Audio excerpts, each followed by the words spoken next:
let's get to the man in the eye of the storm, Ripple CEO Brad Garlinghouse. Okay, Brad, epic moves in XRP, but you say that XRP is a currency. Where does the suit with the SEC stand? Well, I feel really good about the progress that has been made in the courts so far.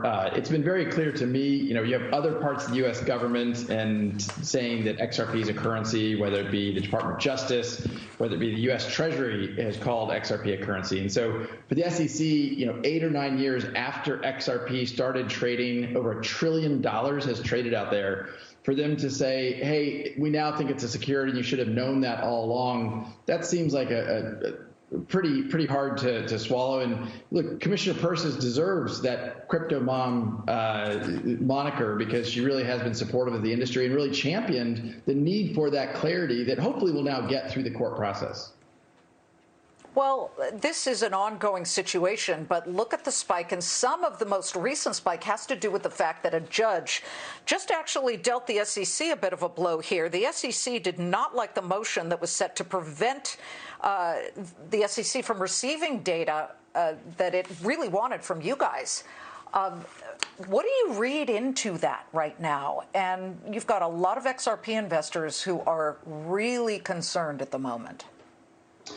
Well, look, the SEC has fought us at kind of every step. We had sought discovery around how and why they concluded that Bitcoin and Ether were not securities. As you know well, under Chairman Clayton, Jay Clayton came out and said Bitcoin's not a security, and Bill Hinman came out as the director of corp finance at the SEC, said that ETH is not a security. And we have sought just information even before the lawsuit. How were those determinations made? Given the similarities between XRP as an open sourced, decentralized technology, how is it that one can be determined to not be a security and the other is a security? And so if it's not obvious to us as experts, how could it be obvious to the industry? And really the SEC did, Jay Clayton bringing this lawsuit did a lot of damage to those XRP holders. The day the lawsuit was filed, $15 billion of value was driven out of the XRP ecosystem. And that affected the exact people that the SEC is empowered to protect.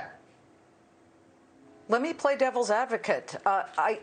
I get what the SEC at least is trying to say. You just called it a technology. The question is, are people using it to buy and sell things, which is what traditional currencies do? And when we start to see that PayPal's accepting Bitcoin and all these other companies are ready to accept it, where does XRP stand? Are you striking those kinds of deals with Expedias of the world and Morgan Stanley and Venmo? Well, look, the great thing is we don't even need to strike those deals. As an open source technology, there are literally hundreds of different projects around the world that use XRP in lots of different ways, including for payments. One of the leading companies that provides infrastructure to accept payments via crypto is called BitPay. I happened to see just before we went on air a new one called Rocket Fuel, and they accept XRP to enable payments in real time. And this is one of the many examples of how XRP is not a security. It's used as a currency. Ripple has used it as a currency to solve that cross-border payments problem, which is such a big problem, whether it's for immigrants or even corporations. As really the global economy grows, solving cross-border payments is a really compelling use case for these technologies.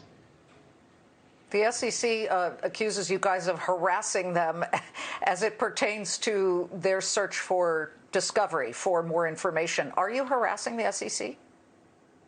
I mean, it's hard for me to imagine a small company like Ripple against the United States Securities and Exchange Commission could be described as harassing. Jay Clayton and under his leadership decided to bring this lawsuit, and we're going to defend ourselves. We think it's so important, and as Commissioner Persis said, it's so important for the industry to have clarity. Innovation here in the United States in some ways is on trial. We want innovation here in the U.S. around crypto, around blockchain to thrive. And without that clarity, that innovation goes to markets where there is clarity. I mean, one of the ironies is the United States is the only country on the planet that has viewed XRP as a security. Whether it's Japan, the UK, Switzerland, Singapore, they all view XRP as a currency. Yet here at home, where Ripple is headquartered, the United States SEC has taken a different position. We do not want to be that country that squelches innovation. This is an emerging world when it comes to cryptos, and digital payments will be watching it. Brad, please come back when there are more developments Great here. to see you. Great to see you.